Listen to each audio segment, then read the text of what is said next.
Hey, Changemakers. Welcome back to the best version of myself, where we bring on changemakers who are doing exactly that, living their best lives day after day and continue to hone into the best version of themselves. And today on the best version of myself, we have a guest named Debi Butler, and I'm so excited for you to meet her and learn all about brain health.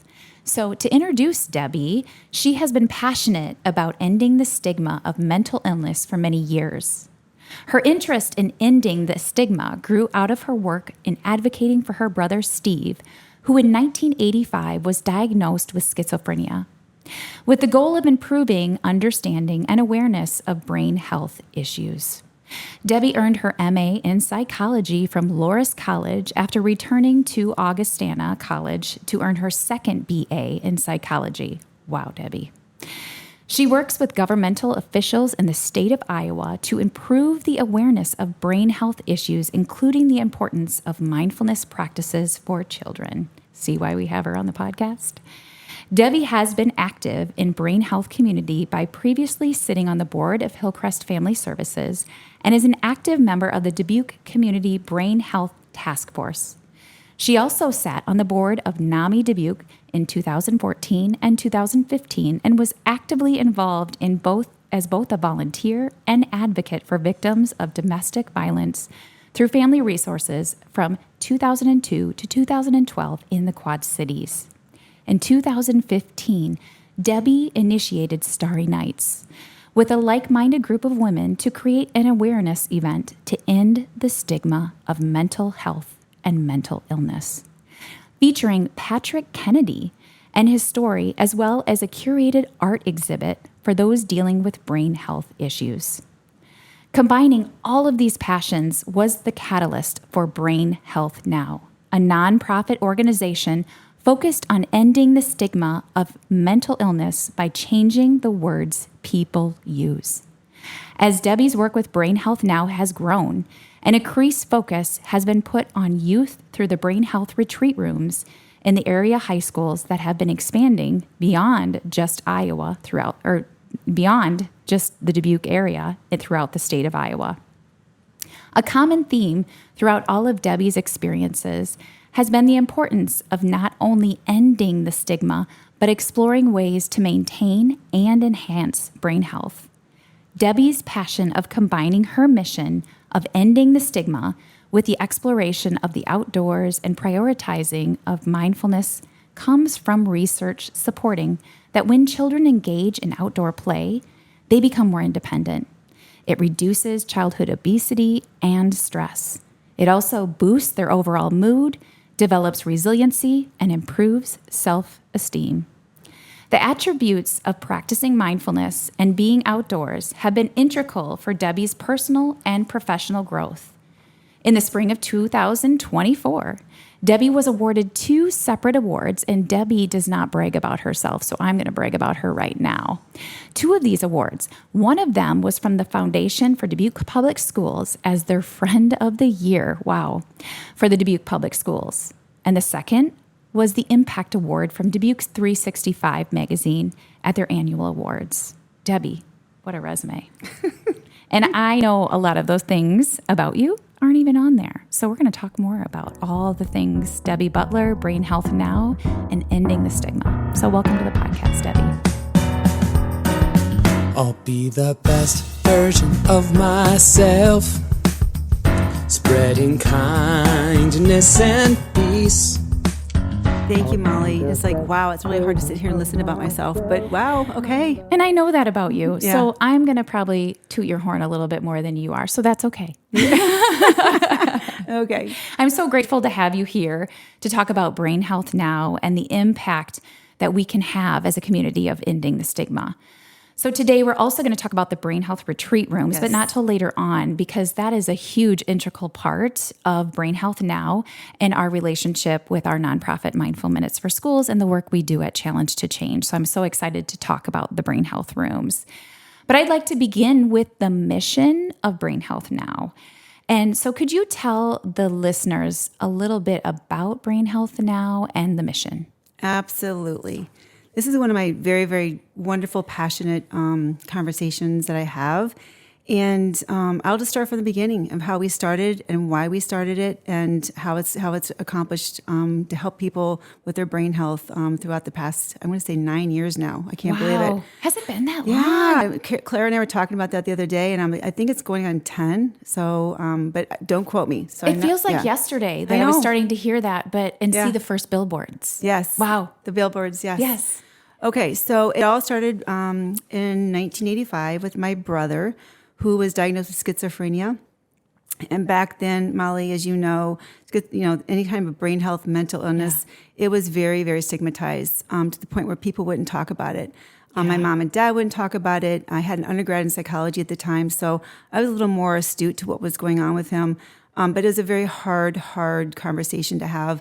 And to also to watch Steve deal with society because they didn't understand him. Right. So we've been dealing with him for many, many years and trying to help normalize his life. And he's been in and out of 12 institutions for the past, since 1985. He's taken over probably 15, 20 pills a day to stop the hallucinations and the conversation or the voices that he hears in his head. But he is a wonderful human being. He was honorably discharged from the military. And I remember the time when he came home. I was living in Arizona at the time. And he just said, Deb, I'm not feeling right. He was there for 3 years. They kind of just dropped him off at the airport. And he lived with us. Wow. And I remember the very distinctive night that we knew there was something going on. He woke up in the middle of the night and he had his bedding in his hands. And he said, this smells like chlorine. He goes, I can't sleep because I feel like I'm smelling chlorine in my bed. So I smelled it and I didn't smell anything. And I looked at him and I said, okay, let's put it in the washer. From that moment on, I knew that something was going on because, the olfactory was taking over and it was just what was happening to his brain. So we really, really, really kind of supported him, tried to put him in treatments, psychologists, medications. And it did work for a while, and then it was like up and down for a while. He tried to take his life over 7 times. Oh, wow. But we were very lucky that he didn't. Right. And he was with us up until 2 years ago. He passed away due to pneumonia, with complications due to pneumonia. So, but I can tell you that we as a family were small but mighty, and we just loved him, and we just did the best we could. And over the years, I saw that the stigma was as detrimental to Steve than the disease. And that's a big statement because the disease itself is very hard to deal with. But when I saw people dealing with him, talking to him, trying to communicate with him, they looked at him, there was a character flaw or that he was doing it on purpose. So I realized that we need to do something now. And literally 9 years ago, I woke up and decided that we need to do a language change. And that's where the billboards came in. So we put the billboards up in Dubuque, Iowa. And to date, we've done wonderful things. And for the listeners who may be not from the Iowa area, the billboard said it's not in the stigma, it's not mental illness, and it crossed off mental illness with a big red X and wrote below it or above it, brain health. Yeah, so we had multiple billboards. We had, I think, 3 or 4, and one said it's brain health, not mental illness. And then the one you talked about, psycho, crazy, they would cross it out with an X. So we had a variety of different ways, but it was just outstanding marketing for what our concept was. And the concept was we want to help in stigma through changing language. And Debbie, I don't think I ever told you this, but the first time I saw the billboard was, I can't remember how many years, it must have been 8 years ago. I mean, yeah. But my friend drew it to my attention because she had just lost her son to suicide. And she said, Molly, and I went over to be with her, of course, because that's what friends do for each other. You want to be there in their best and their worst moments. And she said, Molly, have you seen that billboard that's by your house? Because it was really close to my house. And she said, where it crosses off mental illness and it says brain health. And that's when your work really came on my radar. And I'm like, I've got to meet whoever is behind all this. And it turned out Clara, who's your right-hand person, is someone who, I've known since childhood. So it was really, really impactful for me to see that billboard. So thank you for doing that in our community. Well, that's good. I never knew about that. So Yeah. Very It's good. impactful. Yes. So I met the billboard before I met you. There you go. So as a fellow founder of a Yes. nonprofit, because Brain Health Now is a nonprofit, Yes. And your story with your brother Steve brought you to found your nonprofit, Brain Health Now. I know that, we don't do this work just because, or found a nonprofit just because. There's a passion and there's a purpose, which turns into the why, capital WHY, right? I mean, Exactly. capital letters. So Brain Health Now is very personal for you because of the story with your brother. And I know that your story has been impactful to me, and it's been impactful to all our listeners now. But would you share how you brought Steve's message forward through Brain Health Now and your why? Yeah. So I was reading these questions over before we came, and the why is because I don't think any of us should ever feel not a part of society. And I think the why for me is that we all, no matter what we have, we're not perfect. We should be treating each other with dignity, respect, and just love. And I think that until we can all do that, there's going to be problems, And so I really feel that there's all kinds of statistics we'll talk about in a minute about what children are going through right now. But we all deserve to be treated with respect. My brother was not. And so the why was, let's just figure this out. Let's do this. Let's make other families and people, society, organizations understand that it's not a character flaw and it's not a choice. And so I think we've accomplished that. We've done a lot. I'd say so. We've done a lot. And I don't know if you want to talk about that now or later. I'd love for you to talk about it right now, Okay. like what you've done at the state level too. Yeah. And Yes. so, I think a lot of people would ask, why are we changing the language? And then once we say the brain is an organ, it can get sick too, just like any other organ in your body. And so it would be like an aha moment. Because when we talk about cancer or kind of any kind of medical issue, the first thing is empathy. Like, I'm so sorry you have cancer. I'm so sorry you have diabetes or something happened. But when you talk about the brain, it's like people step back because I guess in all due respect for people in general, behaviors that come from a person who is suffering from a brain health issue, such as my brother, it's a little intimidating. I mean, because he's hallucinating, he's seeing things that aren't here. And so that's really tough for the average person to understand. But what they have to understand is it is something that's going on in the brain. And so I think we've accomplished that, especially in our little town of Dubuque, Iowa, and hopefully through the state of Iowa. Can you talk about the city proclamation and the state, please? Yes. Thank you. So we have had really good response from the governor and the state for the past many years that we've got a proclamation from the state of Iowa, stating that brain health is a word and that it is the month of brain health is October. Yay. I know, isn't it fun? And then we also have had a proclamation from the city of Dubuque every single year because they've been so supportive for the same thing. And we just found out, too, that the other places that we have, I will talk about later, the brain health retreat rooms, they're doing the same thing in their prospective towns or cities. So it's really my kind of spreading through the state of Debbie. Iowa. And I just think I had to laugh because we get the newspaper here every day. I read it. The TH is great. And is. there's not one probably month, maybe I'm exaggerating, I don't think so, that there's something about brain health, whether it's, with the police officers, whether it's Mercy One or whatever. And it's a thing now. So people are calling it brain health. And when I'm out in public, people will say, oh, it's mental health. And they look at me, sorry, Deb, I didn't mean to say that. Okay. So I really believe we've turned the trajectory for that language to change. And to me, it's enlightening the whole darkness that we have hanging over our heads with brain health / mental health issues. We've gotten schools, we've gotten the hospitals, Mercy One, Unity Point, businesses, all kinds of organizations using the words brain health. And it's really making people look at it as a positive light. So we have to keep on going. We have a lot more to do. Oh, I love that. And that is a definition of a true change maker and someone who is living out the best version of their life. Through sometimes our painful things comes growth, and not just growth for ourselves personally, but when we give it outward meaning to our community. So thank you for the work that you do in our community. So you talked about statistics. Yes. So I think that that's important for us to share the statistics because Brain Health Now does a lot of education as well. So I know that you tirelessly work on educating people in our world on your why and on the statistics. So do you have like your top 2 statistics? Because I know that Brain Health Now in their pitch deck and whatnot has so many amazing pieces, but what are your top 2 statistics you'd like to share with our listeners?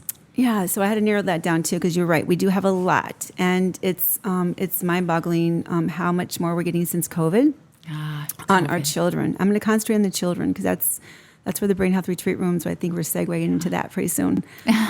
So one in 6 children, K through 12, have some type of behavioral health issue and or brain health issue. That's 1 out of 6, Molly. 1 out of 6. And that is not just in our state, that is across the country. So, we really have to really address this brain health issue because it is a thing. It's not going away. And I've been doing this since I was, 19, when I graduated in 1988? No, 1980. When I graduated, 1980, I think it was. I don't know. Well, anyway, the first time I had my undergrad. Yeah. And so, when I used to study the psychology in the books, they said it was, half a choice and half environment. That's what it used to say. Yes. And so I used to sit those books, and now it's completely different. And honestly, it's the same problems that we've had way back when in 1985, 1980s than we have now. So it's getting better. People are starting to be more resilient to the things. But that 1 out of 6 children really got to me. I mean, it really did. And to say like a lot of more statistics since COVID too. Yeah. I mean, I wonder if that number is even 1.33 or 1.4 now. I mean, because of the experience COVID gave a lot of us. Yeah. And I think these are post-COVID too. They're post-COVID. Post-COVID. Okay. Yeah. So, and the other thing is that's very mind-boggling to me is that it takes 11 years for a person to get help, to even think about getting help. So that's an adult, and that is a child, and that's a parent. So if you think about it, let's say a child who is 15 years old is showing some symptoms of anxiety, depression, and aren't getting help at that time. It takes 11 years for that child to get help. Wow. And so they're mid-adult, they're in their 20s. And so we're trying to really eradicate the message that there's something wrong with you, but we want you to get help now because it's so important. Because you can solve a lot of these problems by getting early on onset help and then doing the right thing. So whatever that could be. It could be medication. It could be meditation. It could be, anything. So whatever helps that child or adult, they need to get help right away. That's right. So we're pushing that. And I think you've made a huge impact in that, not only with your sharing of the education and the statistics, but through the brain health rooms. And so I'd like to talk about those because that is where our partnership and our friendship began, is working together. Our nonprofit loves to support you and help you in any way that we can with the brain health rooms. And so I know that they're your baby as well. Like they really are very special to you. And it started in Dubuque, Iowa, in the high schools, and it has grown tremendously. So can you share with us a little bit about your brilliant idea of the brain health rooms and having this space for students to practice what we call Challenge to Change, the pause. And we say capital T, capital P, because we want it to be a noun, a proper noun. That's how important it is to practice it, the pause. Yeah, so I love it. Can you share that? Yeah, but first of all, just for everyone, thank you so much for being a part of this. And by the way, it takes a village. It's not my only idea. It's not my idea. It's all of our ideas that we put together. And your involvement with these brain health retreat rooms has made it as successful as it is. So thank you so much. I appreciate it. So this is the fun part. I get giddy when I talk about this. I love watching you get giddy. I know, it's just so much fun.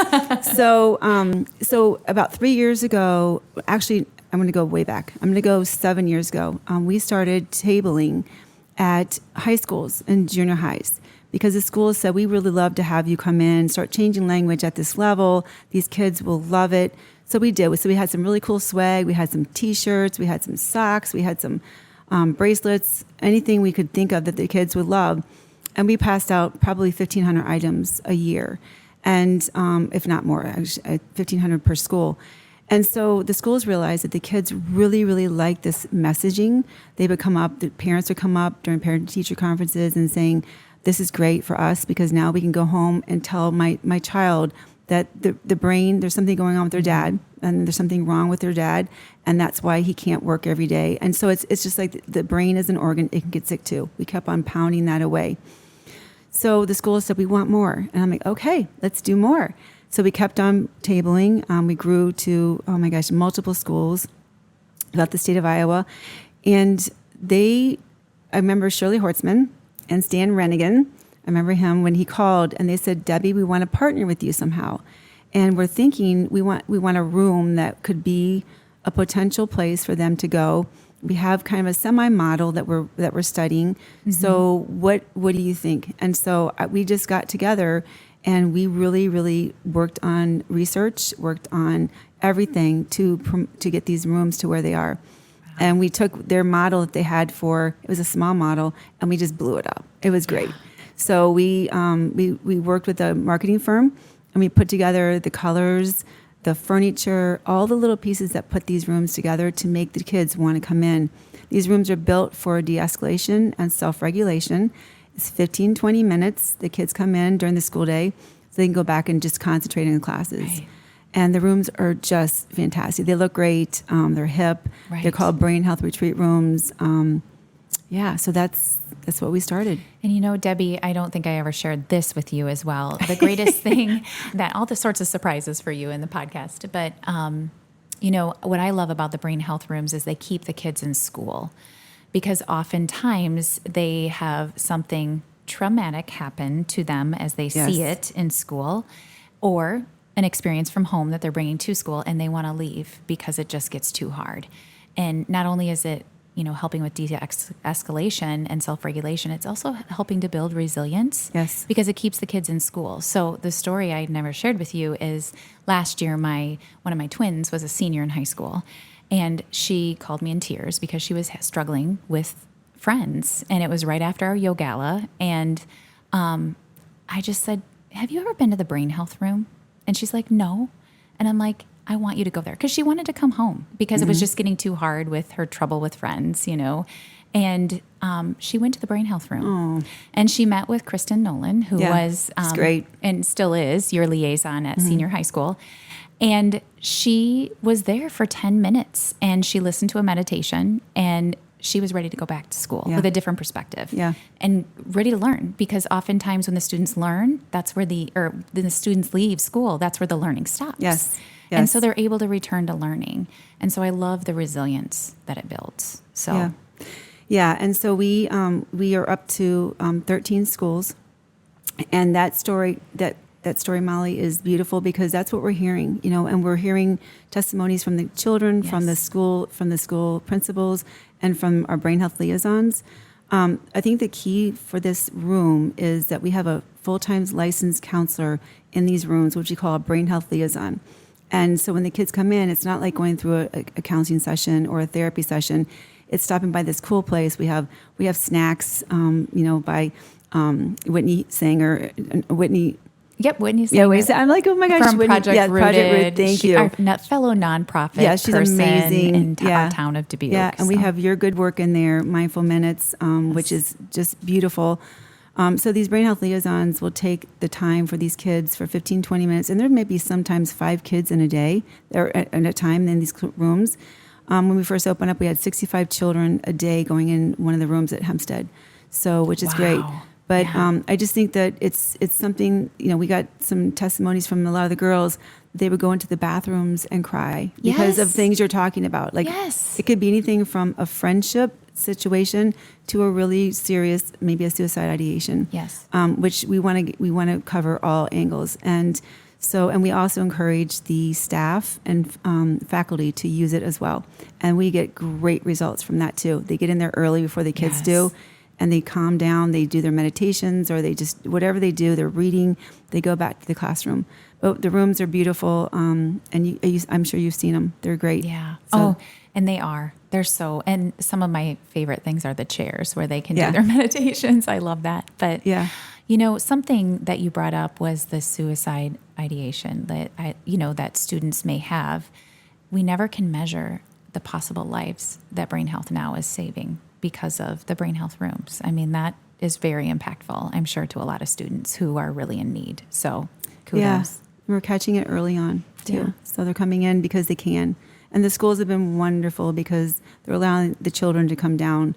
We've gotten a couple of pushback comments about, it's a place where they just go to hang out or they don't want to do their test. I'm like, of course, they're teenagers. Yes, right? Of course, that's okay. Right. But it's up to the liaison to control that. And we've got over 18, I think there's even 20 now. We have a collaborative Brain Health Liaison Collaborative that we meet once a month to talk about best practices. So as soon as you open a room into your prospective school, then we take the Brain Health Liaison, we embrace him, and we talk to them every month. And so it's been wonderful because we have all the best practices that come out, the conversations. We have 2 in-person sessions now. We're really excited. We're going to try that this year.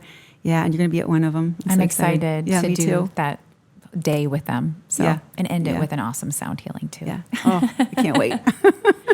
So I know you have started in Dubuque and it's expanded, and now it's not just in the high schools. You also have them in middle schools and in the Boys and Girls Club in Dubuque as well.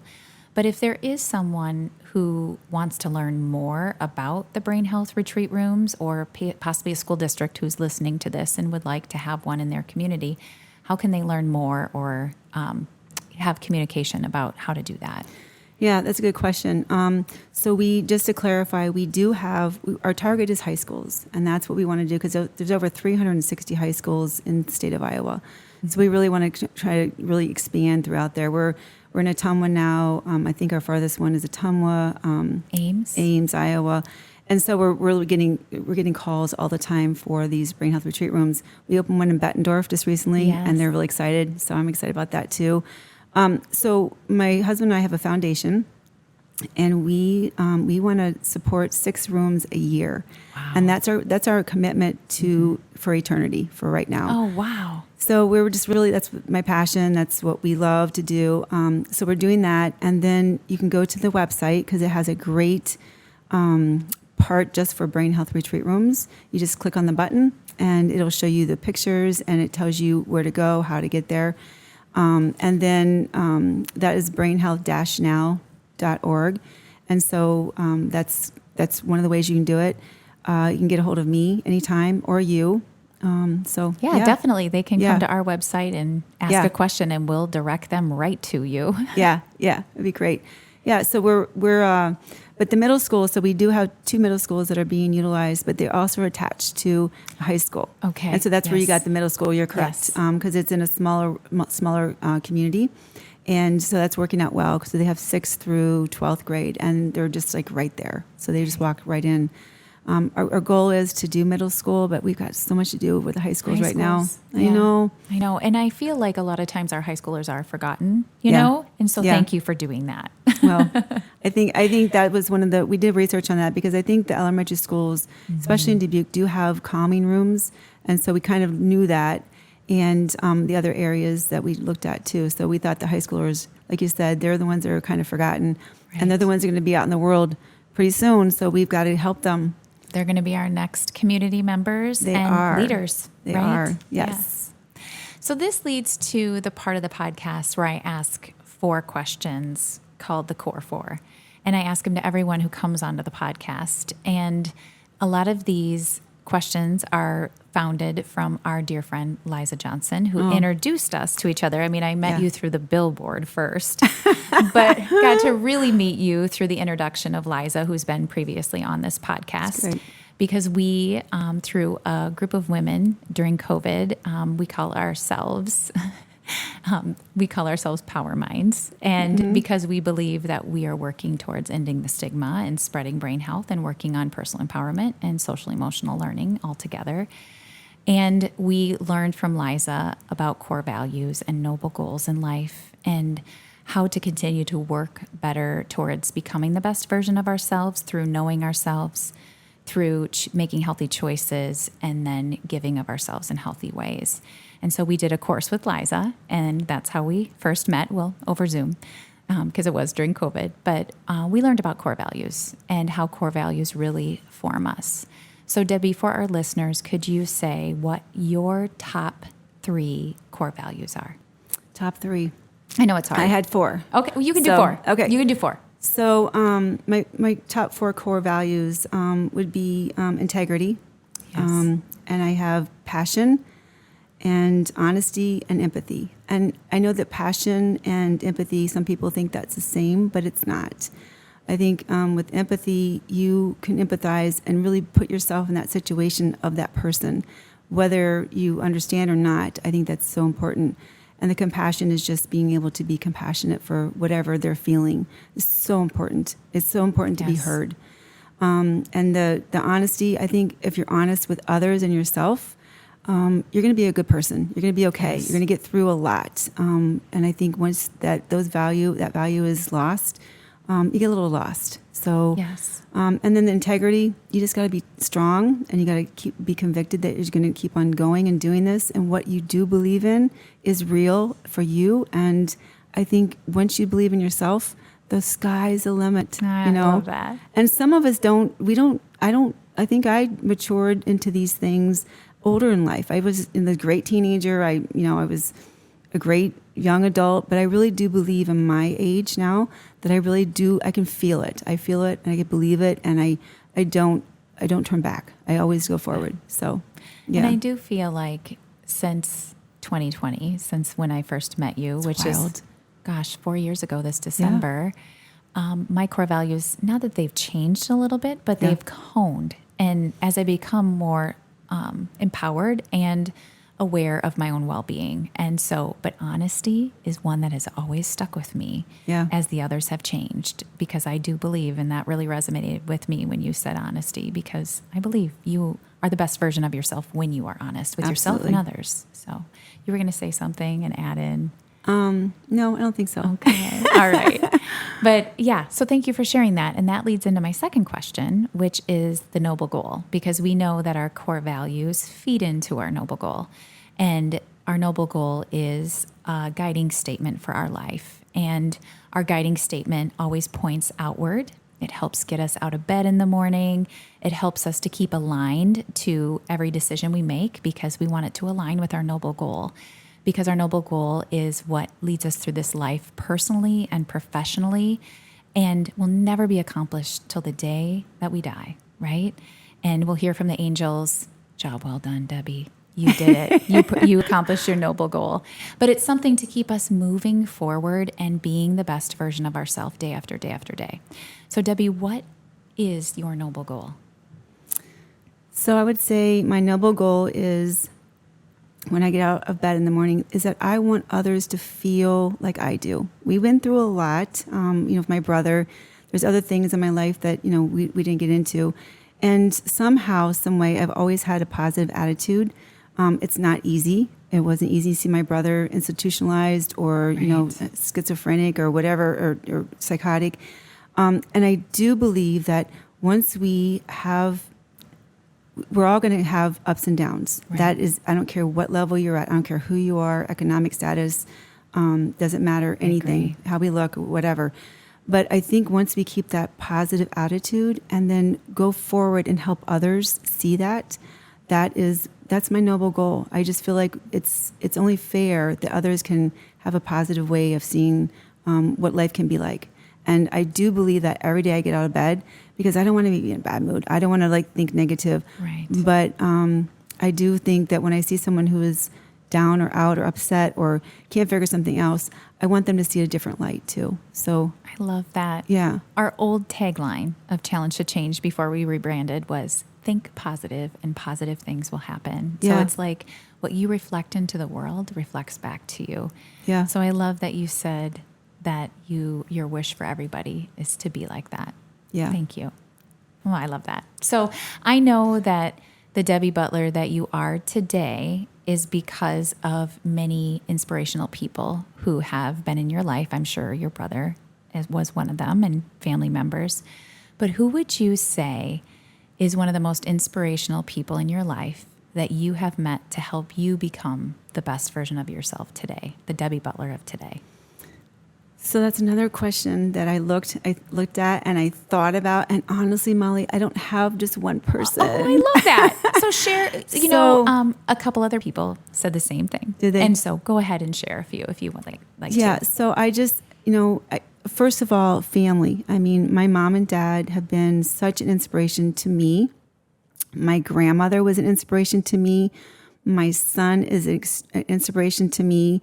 My husband, my in-laws, my grandchildren, but those are I think that would be the family, right? And I can't really pick one person out because everybody offers something to give me to fill me up, to who I am today. And I think I can honestly tell you that people are inspiration to me. You're an inspiration to me for doing what you do. And everybody I touch, it touches my life. I look at what I can learn from. I always say, go to the people that are smartest people in the room or go to the people that are most passionate and learn from them. And honestly, that's what I do. And I don't think about, a person because I think we all can learn from each other. And I think that's the lesson that it's really hard to find and understand because I don't think a lot of people think like that. So my whole, I guess my suggestion or what I'm trying to say is learn from everybody because we all have something beautiful to offer. We really do. So. Wow, Debbie, that just knowing you, of course, that's your answer because that is you. That's beautiful. And thank you for giving me that outside the box answer because that is you. That's you completely. So thank you. My last question of the core four. Are you ready? No. Okay. Well, this one is, it can be even what you're going to do next today. But at Challenge to Change, we always say to the kids and we teach them, one of our core mission statements is, how are you going to make the world around you better than you found it? Like you are children now, but eventually you're going to be that next generation. You're going to be our leaders. You're going to be our community members. You're going to be the neighbors of the future. And there are going to be the next group of children to come. So how are you going to make the world around you better than you found it? Are you going to make sure that you clean up your desk? Are you going to make sure that you don't litter? Are you going to make sure that you take care of your body on the insides and the outsides and make healthy choices? But it also can be mission statements and why, like Brain Health Now. But when you leave today, and it doesn't have to be what you do tonight, but in the future, short future for you, how is Debi Butler going to continue to make the world around her better than she found it? So I think it's just more of what I've been saying. I just think our goal is to put more brain health retreat rooms into the high schools, and we're working with the federal level now. I was hoping you'd share that. I'm so excited. And so we have a potential possibility. Yes. And that we could get some federal money that we can open hundreds of brain health retreat rooms. Which would be amazing. Work with the state too. We're working with legislation right now to talk about more funding. Andy and I can fund our 6 rooms, but I don't think we're going to fund the whole entire country. To fund 6 rooms. Yeah, That's no, amazing. it is. I'm really proud.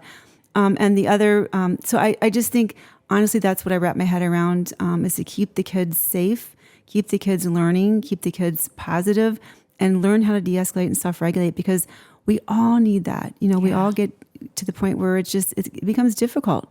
But if we learn how those skills, as with your mindful minutes and with things that you do, if they can learn how to de-escalate early on, then as adults, they can become the best person they are too. So, wow. I mean, I'm kind of speechless right now, but I really want to share this with you, Debbie. Out of all the podcasts that I've done, I feel like this is the one that really has encompassed my noble goal. So I feel like you are just reflecting to me because my noble goal is making the world around you, creating happy and healthy and safe kids who make the world around them better than they found it. And you just every answer you've had has really encased that noble goal. So I am excited for the work that we can do together to continue to do that. Yeah, together. Yes. That's why we love each other. I know. I just think you're one of the greatest humans. And I'm so grateful you said yes to coming on this podcast because I know our listeners will learn so much more about ending the stigma and about brain health and changing the narrative and the language. So thank you. You're welcome. Thanks for asking. I'll be the best version of myself, spreading kindness and peace. I'll be the best version of myself.